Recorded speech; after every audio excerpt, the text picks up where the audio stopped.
Hello and welcome back to Nat Scraps and day 19 of Christy's Beautiful Life's 30 Days of Sketches.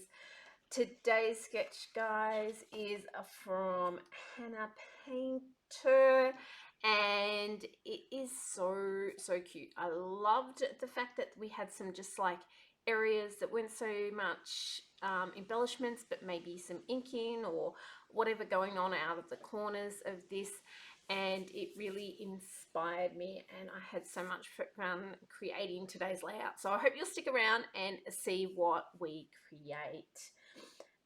Before we really get started, I want to give a big shout out to Christy and to that whole Facebook group and things. I had a crazy week this week. Lots going on. It was the last week of the school term here, and I work in a school, if you didn't know.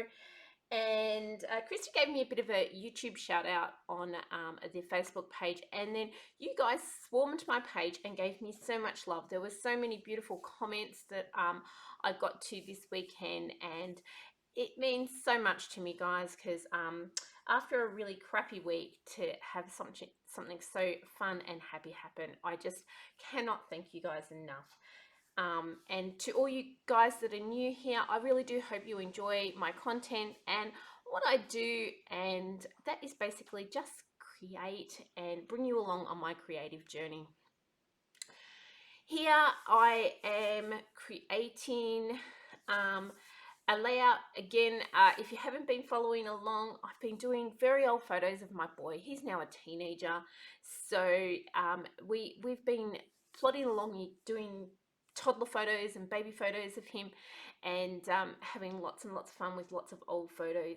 So here I am doing another one of him when he was a youngster. You see, I kind of stuffed up here a little bit because I cut that center out, and then when I cut this white piece to go over the top, it wasn't quite big enough. So I will fix that in a second by putting another piece of white kind of underneath that blue. Now that marbly blue is from the Dreammaker collection, the Close to My Heart direction collection Dreammaker. It was a special last month, maybe this month. Oh, I feel so far behind at the moment. And I believe some of it is still available, but it's got these beautiful marble papers in it, as well as some really colourful papers that are just so darling to work with. So you can see there I kind of fixed that problem by putting an extra little layer of white underneath. And then I am going to interpret Hannah's beautiful sketch there by doing some stamping around the outside of my photo. I'm going to come in here with Periwinkle, which is a light blue. It goes into sort of a purpley shade a little bit. It's a gorgeous little color.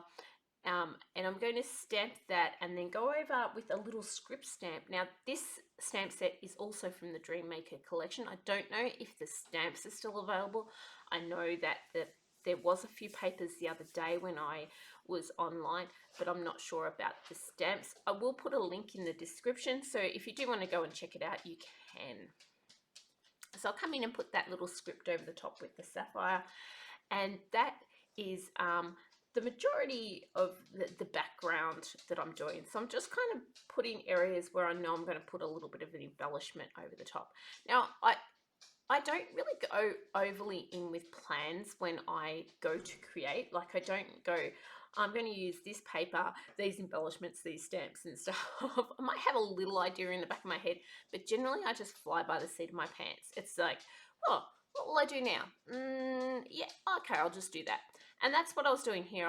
After I'd used those background stamps, I went, oh, those flowers might look nice. Now the technique I'm using for these flowers, I'm doing it on that Dreammaker paper, and then when I stamped the little flowers later, it was I'm not taking credit for that technique. That was part of the Dreammaker workshop technique, where you stamp the flower and then stamp over it with those background stamps to give it a little bit of definition. And this is here's where I was going, that background stamp over the top, and it gives it kind of a nice textured feel, but a little bit different to the paper, so that it's not looking too same.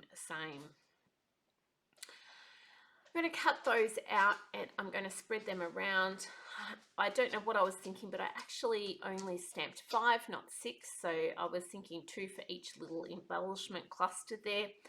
And so I do, rather than go back and stamp another one, because I'm really lazy, I just cut one in half here in a second, just so I didn't have to go back and do that all over again.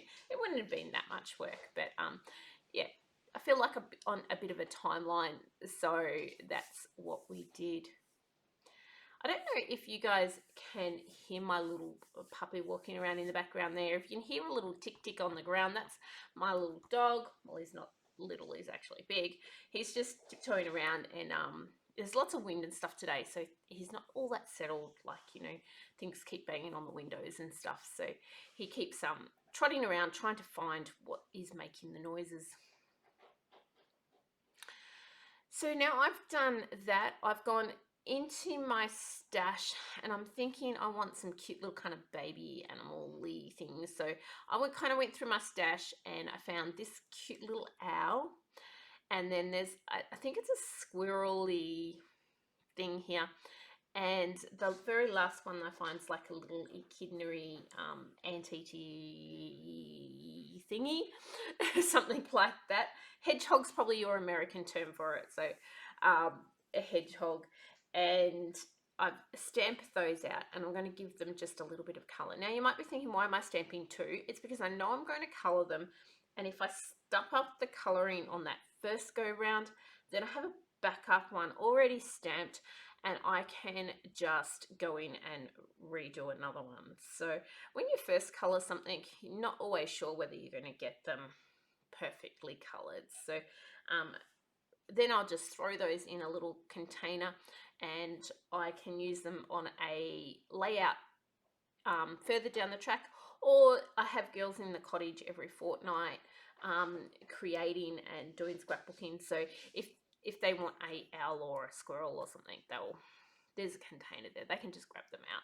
So they'll be just sitting there ready to use for other occasions. I've got these 2 little signposts, and on one of the stamp sets that I had pulled out, it says a little stamp that says "too cute." So to stamp this, I'm actually going to use just a little piece of paper to cover the other half of the word as I'm stamping, so that I can get the 2 on one and the cute on the other. Now, as I'm looking at this, I realized that I probably need to bring out my stamping, background stamping, just a little bit wider. The embellishments are pretty much covering it and it's not showing.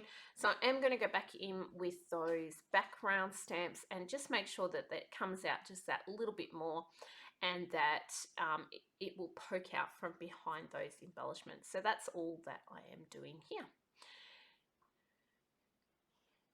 I will then go in and I will start popping all these down. So the photo is going on, just this is a bit of a foam. Somebody asked me the other day what I was using. It's just cheap foam from one of our craft stores here, and it just saves on a lot of foam tape to get the photos, because it does kind of add up when you mount lots and lots of photos, which I tend to do. I tend to mount quite a few of my photos, so it just saves me a little bit of money.